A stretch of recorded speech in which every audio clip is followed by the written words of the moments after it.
What up, though?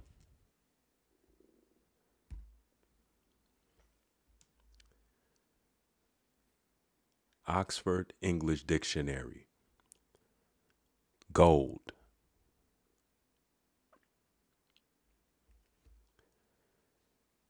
A yellow precious metal, the chemical element of atomic number 79, which is resistant to tarnishing and corrosion and relatively malleable and ductile, and is used in finance to guarantee the value of currency informally in coinage and to make jewelry and ornaments. Other uses of gold include as a filling material in dentistry and as a conductor in electronic devices.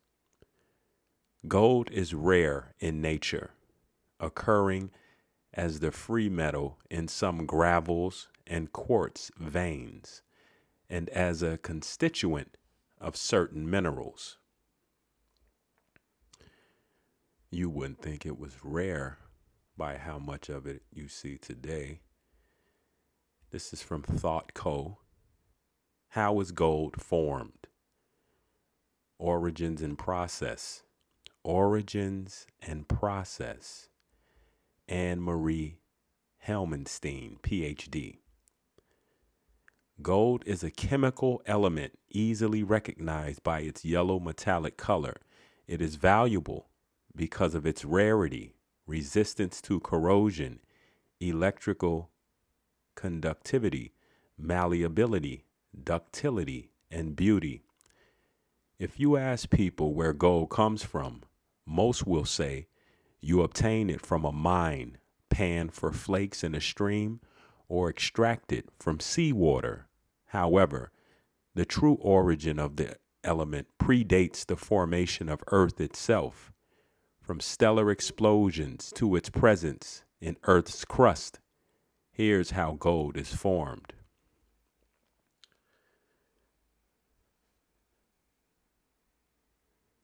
The true origin of the element predates the formation of Earth itself. Now, how would someone know what was happening before Earth if they themselves are earthlings? Who told them? How would any earthling know about a time before Earth? I mean, we all come from the womb of a woman. How many of us understand the woman, the female, the male? As Sadhguru says, how many of you have read the owner's manual to yourselves? It seems strange that someone is speaking on a time before Earth itself. The considerable energy required to make gold only occurs when stars explode in a supernova or when neutron stars collide. Mind you, this is something you've never seen. You may have seen movies. That's all Hollywood. When have you actually seen any of these things occurring? A supernova has enough energy and neutrons to synthesize gold.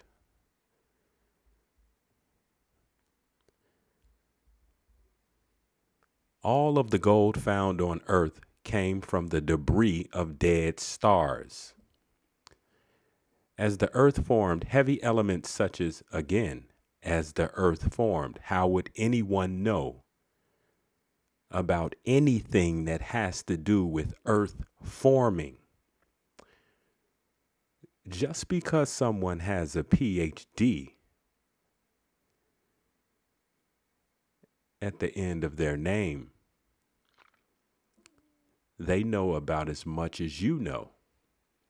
Maybe they've pondered it more than you. All of the gold found on Earth came from the debris of dead stars. What is a star? As the Earth formed, heavy elements such as iron and gold sank toward the planet's core. Again, what do we know about the planet's core? How many of you have ever seen the planet's core? These are real questions. Let's not just assume that there are those who are superior to us that have the pleasure of experiencing and seeing the planet's core. However, you do not. Maybe they don't either. If no other event had occurred, there would be no gold in the Earth's crust. But around 4 billion years ago, Earth was bombarded by asteroid impacts. 4 billion years ago. How does anyone even conceive of 4 billion years ago?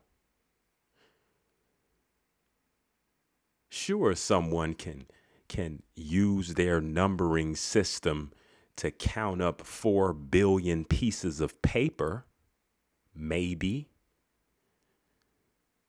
But how does one conceive of 4 billion years ago, let alone teach you something about 4 billion years ago?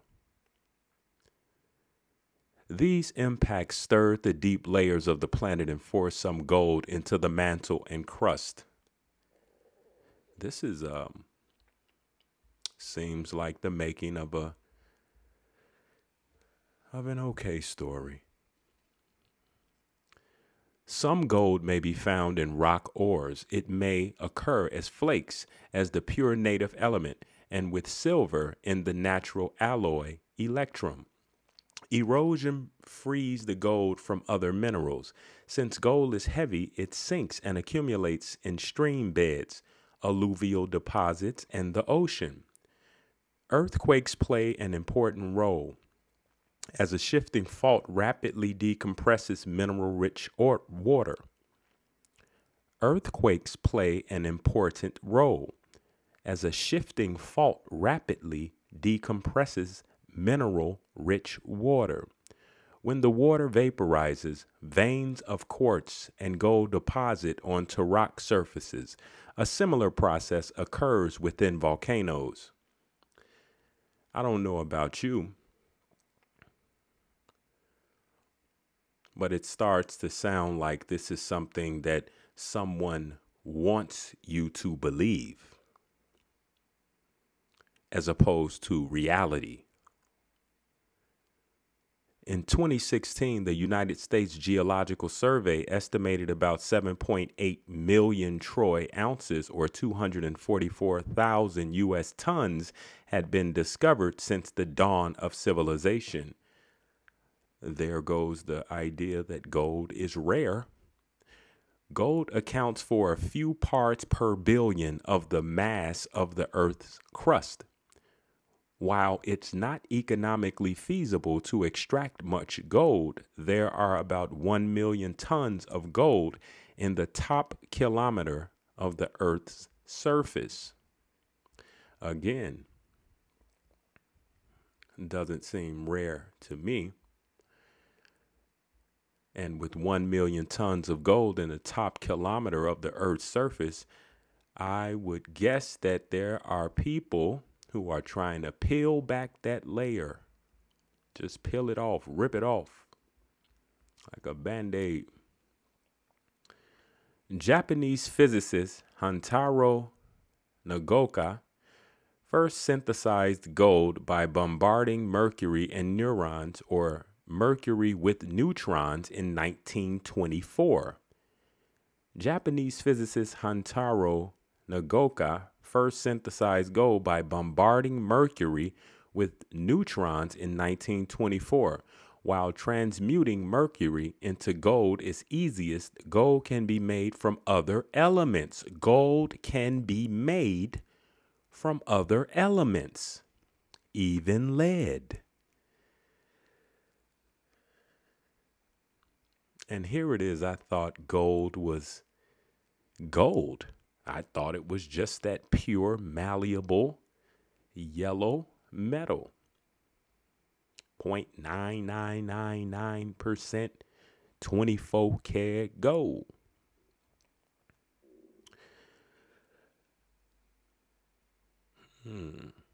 Gold can be made from other elements, even lead. Soviet scientists accidentally turned the lead shielding of a nuclear reactor into gold in 1972. He accidentally did it. And Glenn Seaborg transmuted a trace of gold from lead in 1980.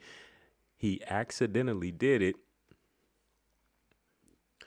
When you look back at the early explorers, when they were coming to this soil portion we call America, they were foaming at the mouth when they saw a piece of gold. At least that is what we're told. So now, Soviet scientists accidentally turned the lead shielding of a nuclear reactor into gold in 1972, and Glenn Seaborg transmuted a trace of gold from lead in 1980. This is from Wikipedia. Just to get a reference point. Star. A star is a luminous spheroid of plasma held together by self-gravity. The nearest star to Earth is the sun. Many other stars are visible to the naked eye at night.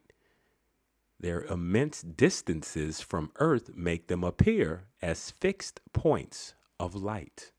Their immense distances from Earth make them appear as fixed points of light.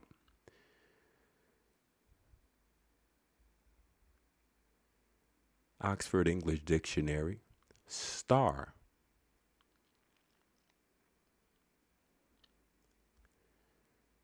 Any of the many celestial objects appearing as luminous points in the night sky.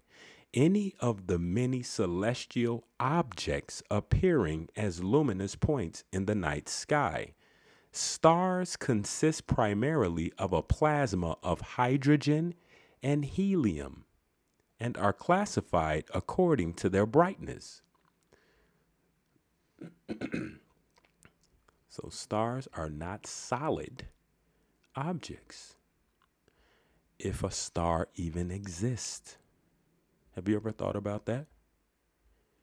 Have you ever thought about when you look up in the sky and see little points of light?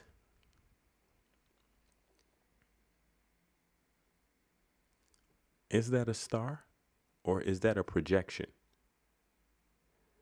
Now, the lightning bugs that you catch or that you've seen at night, put one of them in your hand or whatever, and you know that that is a real thing. But the stars, on the other hand, you think it's real just because it's there and someone tells you it's real. It seems to be, it could be just a projection. With reference to the pagan belief, especially in classical polytheistic religions, that the souls of favored or notable people are transformed after death into stars. In wider use, any celestial objects visible in the sky in the day or night, including the sun, moon, and planets, sometimes also the earth. In wider use, we're talking a star here. Remember, it's the luminous, gaseous object that emits lights. Can we call it an object if it's gas? Let's go back.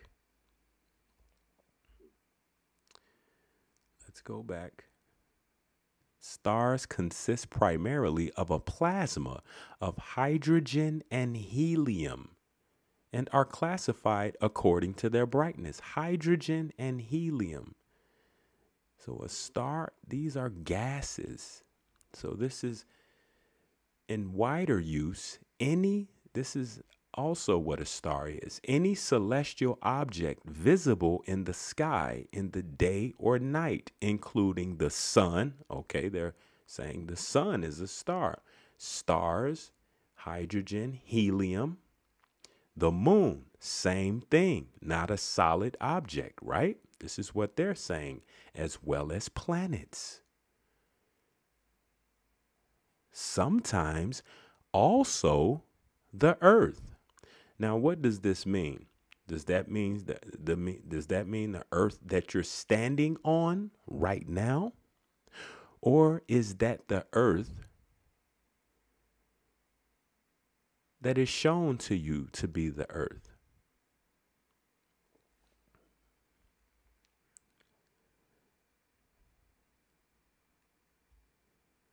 A planet, star, or constellation, considered as influencing events and human affairs, the motion or position of which may be interpreted for giving advice or predicting the future, usually in plural, now chiefly in the stars. A planet, star, or constellation, considered as influencing events and human affairs, the motion or position of which may be interpreted for giving advice or predicting the future.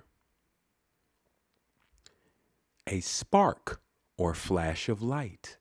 A spark or flash of light. From 1609, so the star doesn't seem so romantic anymore, does it?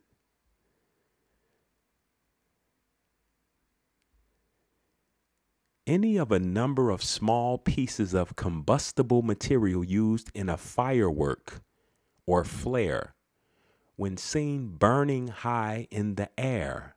Also, a firework containing a number of these. Any of a number of small pieces of combustible material used in a firework or flare, especially when seen burning high in the air.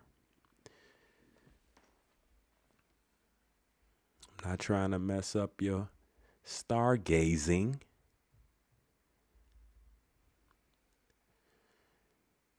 Any image or stylized representation of a star. This conventionally takes the form of a number of rays diverging from a central point or circle, or of a geometrical figure of 5 or more radiating points, such as is formed by extending the edges of a pentagon, hexagram, etc., until each meets with another.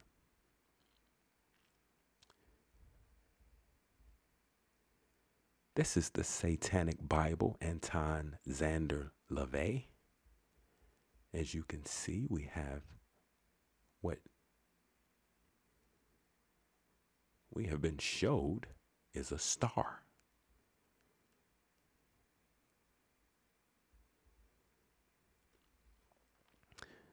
Called the Black Pope by many of his followers, Anton LaVey began the road to high priesthood of the Church of Satan when he was only 16 years old and an organ player in a carnival.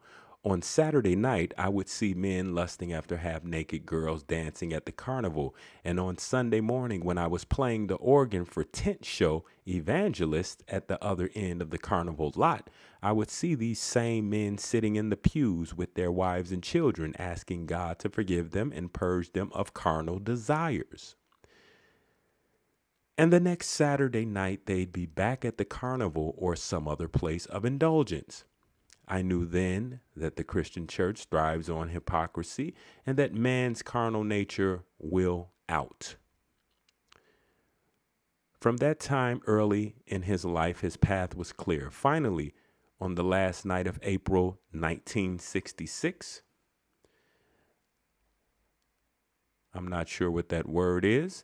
The most important festival of the believers in witchcraft, LaVey had seen the need for a church that would recapture man's body and his carnal desires as objects of celebration. Since worship of fleshy things produces pleasure, he said, there would then be a temple of glorious indulgence.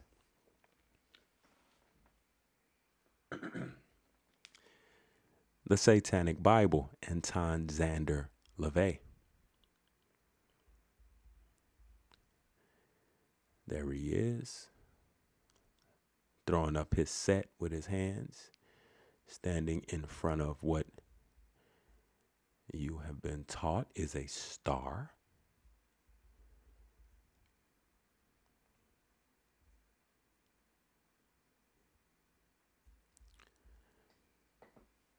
In the summer of 1966, a few newspapers in the San Francisco Bay Area began to take notice of a body of devil worshippers headed by a former circus and carnival lion handler and organist, Anton Szandor LaVey.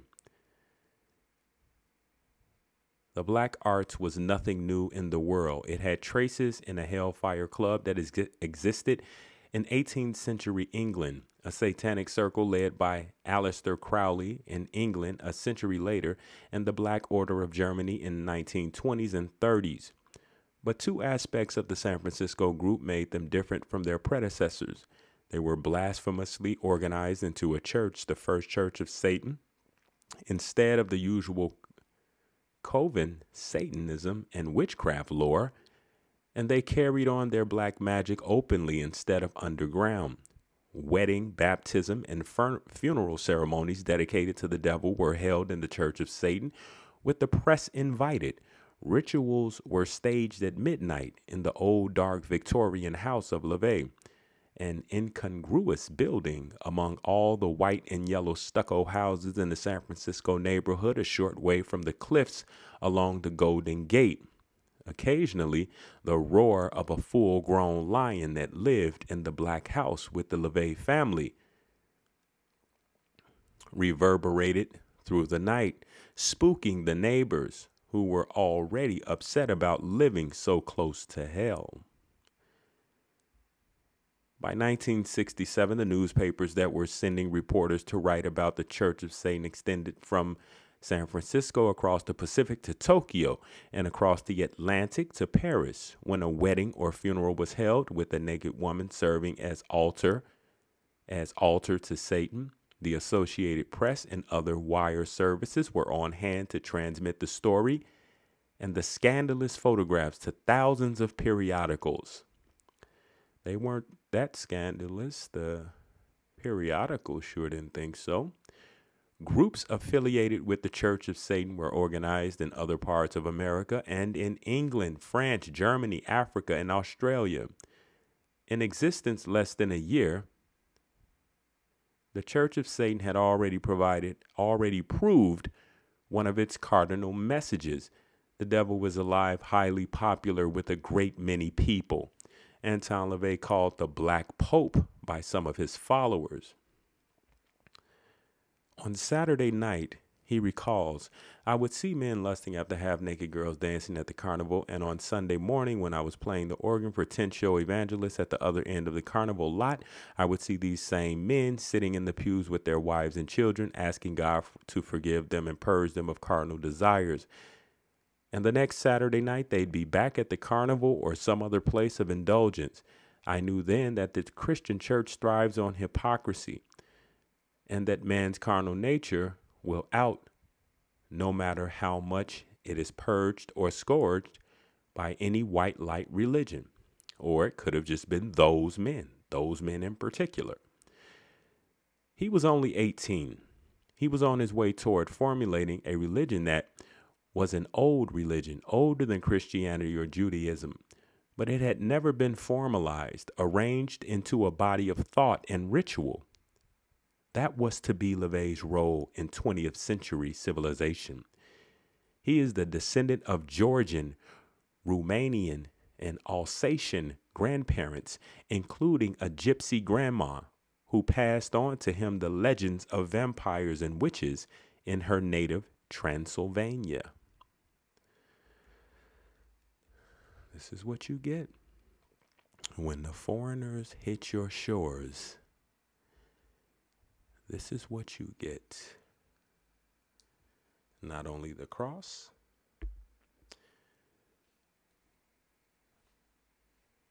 but a star is born. After he married, LaVey abandoned the wondrous world of the carnival to settle into a career better suited for a home life. He enrolled as a criminology major at the City College of San Francisco. That led to his first conformance job, photographer for the San Francisco Police Department. As it worked out, that job had as much to do as any other with leading him towards Satanism. Ain't that a blimp? For one thing, LaVey explains, calling it a church enabled me to follow the magic formula of 9 parts outrage to 1 part social respectability that is needed for success. But the main purpose was to gather a group of like-minded individuals together for the use of their combined energies in calling up the dark force in nature that is called Satan. In the Church of Satan, LaVey initiated clever psychodramas that would enable a group of flesh worshippers to overcome the repressions and inhibitions fostered by the Judeo-Christian tradition.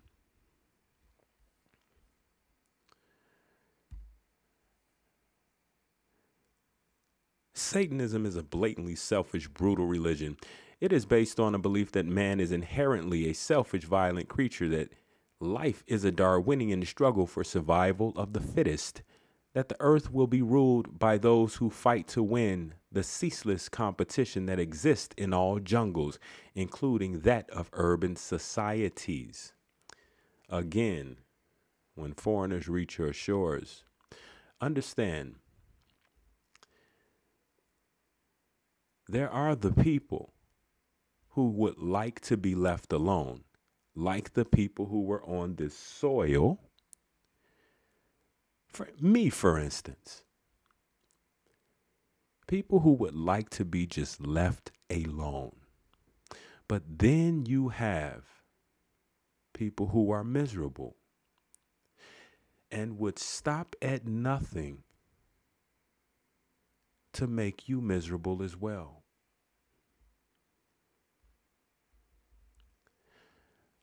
On the other hand, the great contribution to civilized thought made by the Church of Satan is its celebration of the complete human being instead of the spirit alone.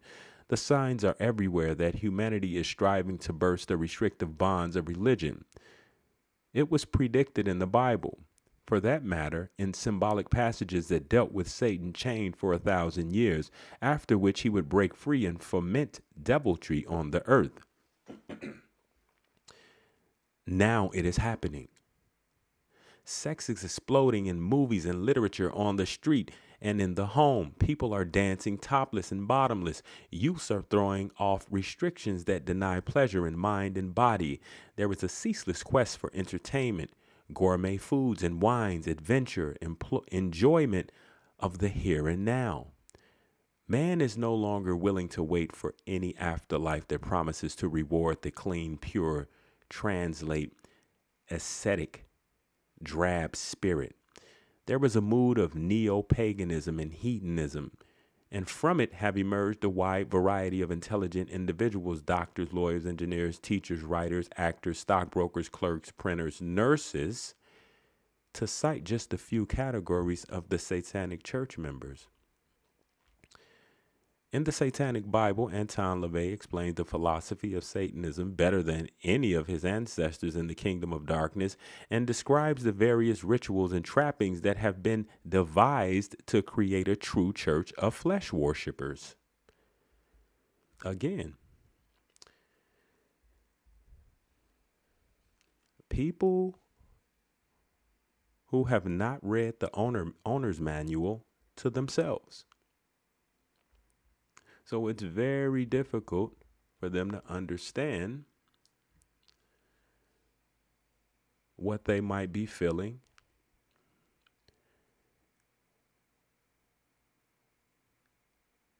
However, a lot of people have a need for a God, a need for something to direct their lives. In his case, it is pleasure.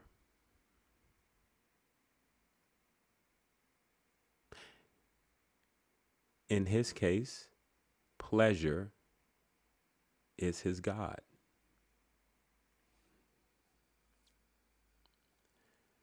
The dawn of the Satanic Age was celebrated on April 30th, 1966, the year one on that date. And don't get me wrong,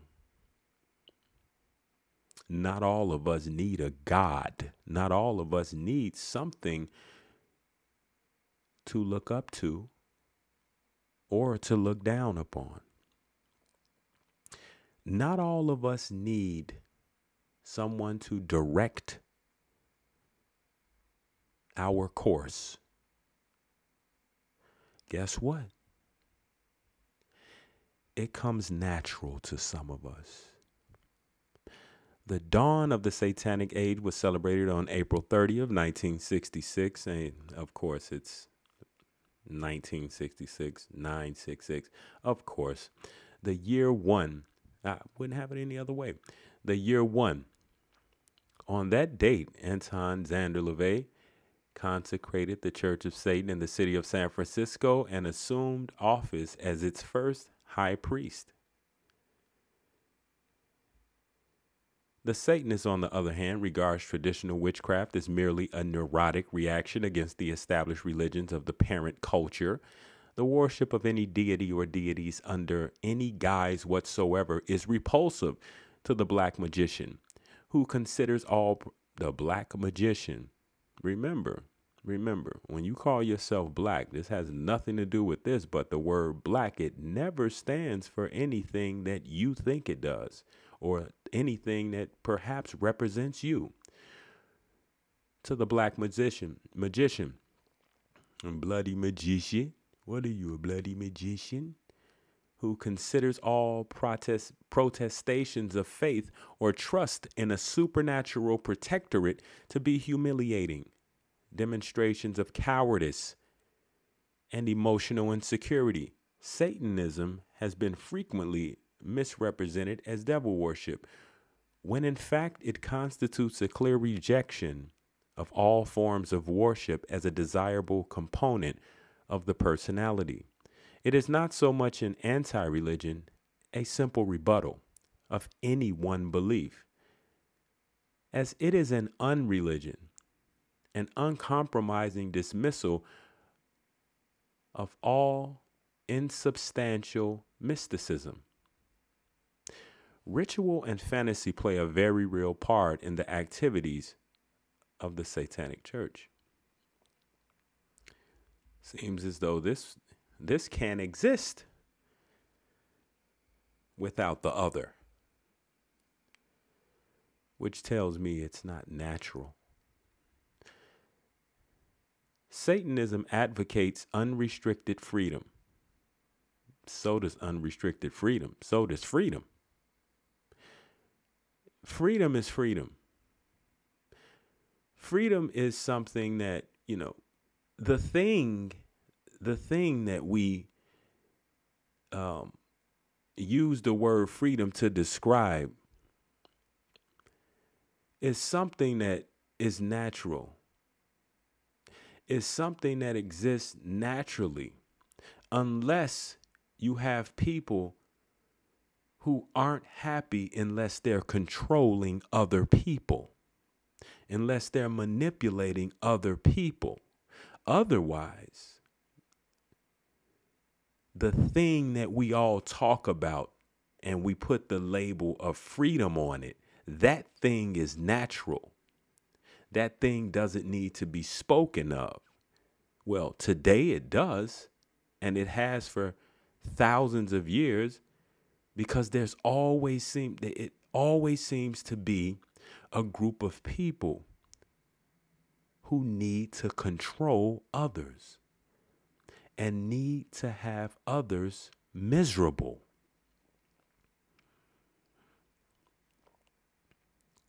There are no collective policy statements save the famous Crowley admonition: self-deceit is the gravest of all sins. Satanism is no less an art than it is a science, and there is no standard of measurement deified.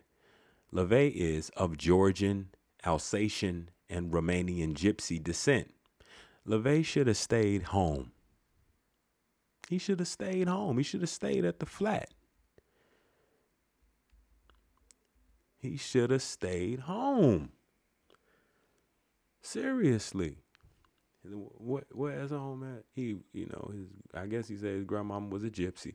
Georgian, Alsatian, and Romanian gypsy descent. He should have stayed there. He is three different ethnicities, I guess, right there. He should have chose one and stayed there. LaVey's growing, and as well as the others, LaVey's growing impatience with the sterile regimentation of conventional education drove him to seek the strange, surrealistic enhancement of the circus, no doubt. School was boring, so he wanted to join the circus. He assisted Clyde Beatty as a wild animal trainer, and he soon developed a strong affinity for the cats, which was to mark his personality in a most curious manner. All animate creatures are basically bestial, he reasoned, and even the most refined social orders achieve at best only a flimsy suppression of this innate savagery. From the circus, he proceeded to a carnival where the glitter of the performing arts was tinged with the ever-present struggle for daily subsistence. LaVey says all animate creatures are basically bestial, he reasoned, and even the most refined social orders achieve at best only a flimsy suppression of this innate savagery. And yet,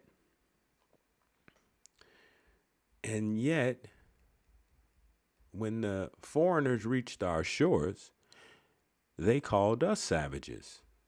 And see, this is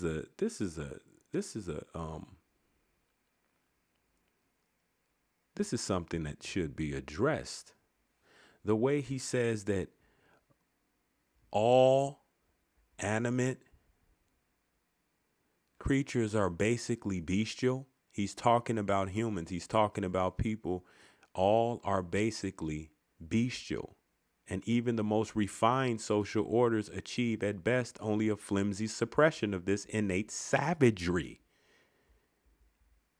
He should speak for himself, but he's speaking for his people.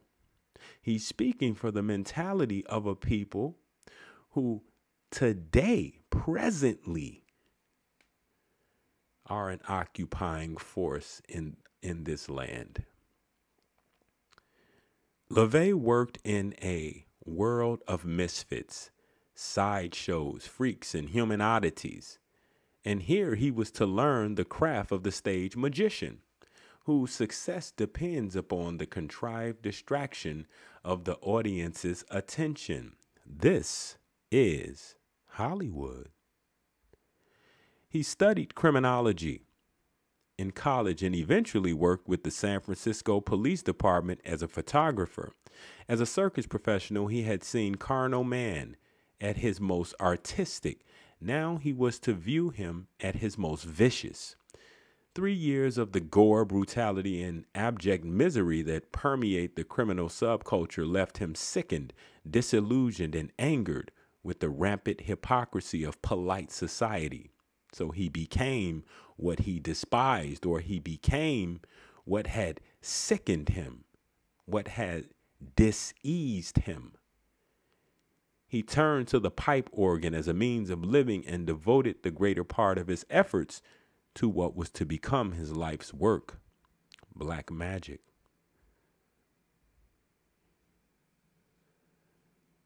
Satan is easily the most enigmatic figure in classical literature, possessed of every conceivable wealth and the most powerful of the archangels. He spurred his exalted allegiance to proclaim his independence from all that his heavenly patron personified. In his infernal empire, one might indulge even the most extraordinary taste in impunity, yet amidst such a wanton licentiousness, the devil maintained a peculiar nobility. It was this elusive quality which Anton LaVey determined to identify.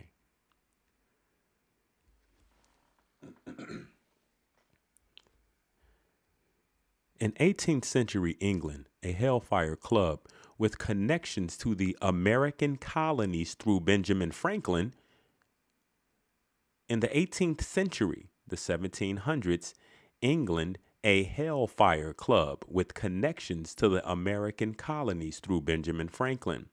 During the early part of the 20th century, the press publicized Aleister Crowley as the wickedest man in the world, and there were hints in the 1920s and 30s of a black order in Germany.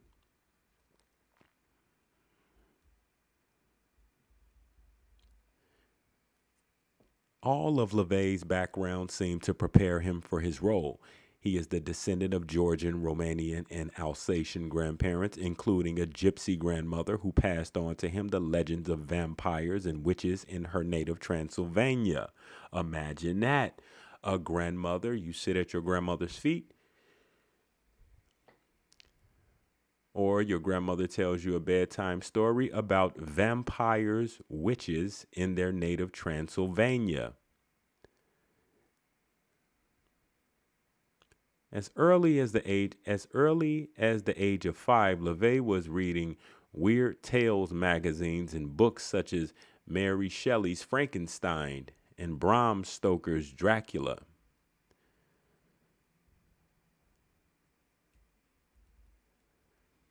When LaVey was 18, he left the circus and joined a carnival.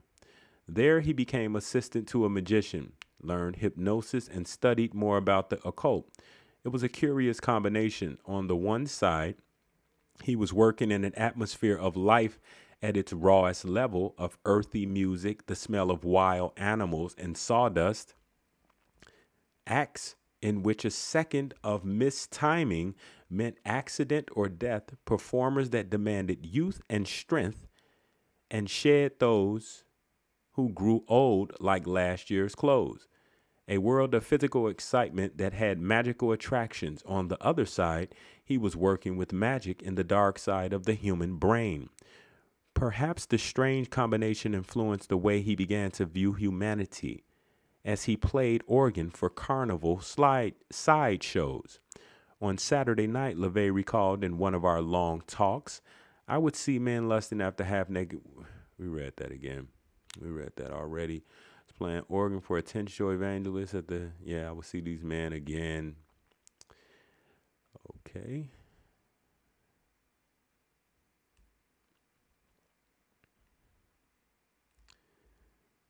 It seems to be one of his main things is that men were at church, but they also wanted to come out and mess around. LaVey began the mass dissemination of his philosophy via the release of a record album, The Satanic Mass, 1968. The album featured a cover graphic named by LaVey as the Sigil of Baphomet, the goat head in a pentagram, circled with the Hebrew word Leviathan, which has since become the ubiquitous symbol of Satanism. The star, or the goat head in a pentagram.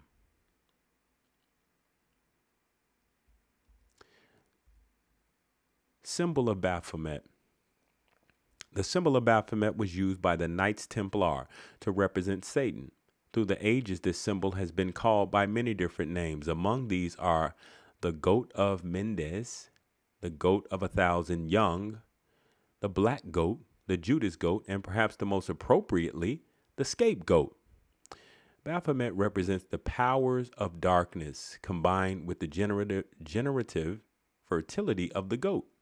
In its pure form, the pentagram or the star, the Hollywood Walk of Fame, the star. How many of you have seen how many of you seen the people who you term stars kissing their star on the Walk of Fame? In its pure form, the pentagram is shown encompassing the figure of a man in the 5 points of the star, 3 points up, 2 pointing down, symbolizing man's spiritual nature. In Satanism, the pentagram is also used, but since Satanism represents the carnal instincts of man, or the opposite of spiritual nature, the pentagram is inverted to perfectly accommodate the head of the goat, its horns representing duality, thrust upwards in defiance. The other 3 points inverted, or the Trinity denied.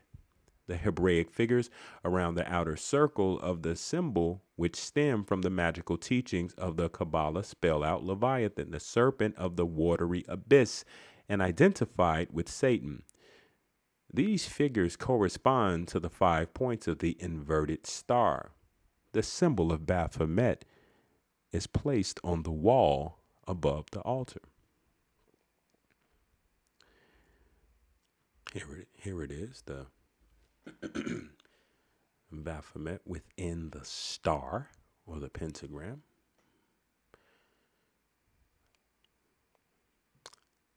Look. Here we have LeVay in front of his precious symbol.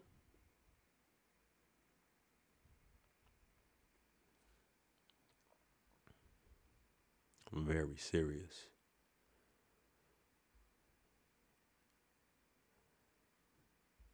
Here we go, LeVay throwing up his set. You've seen it many times. A quote, he says, if you're going to be a sinner, be the best sinner on the block. He's throwing up his set. You've seen many people throw up that set. That's their guy. See?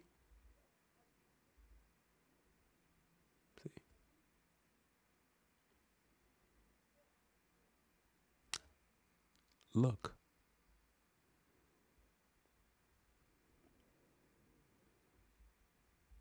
See? That's the one that told you to cover up your breathing system indefinitely because he loves you so much.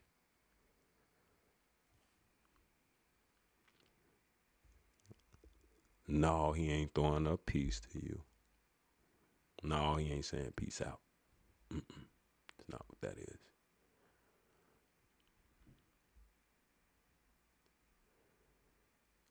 Look.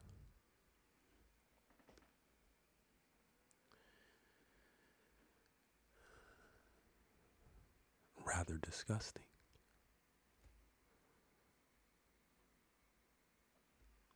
When you think of the symbology of it all. And here we go.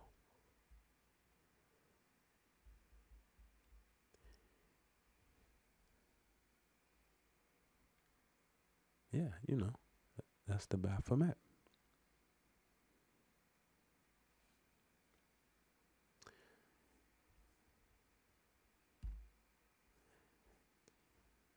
What can I say? A star is born. Do the right thing.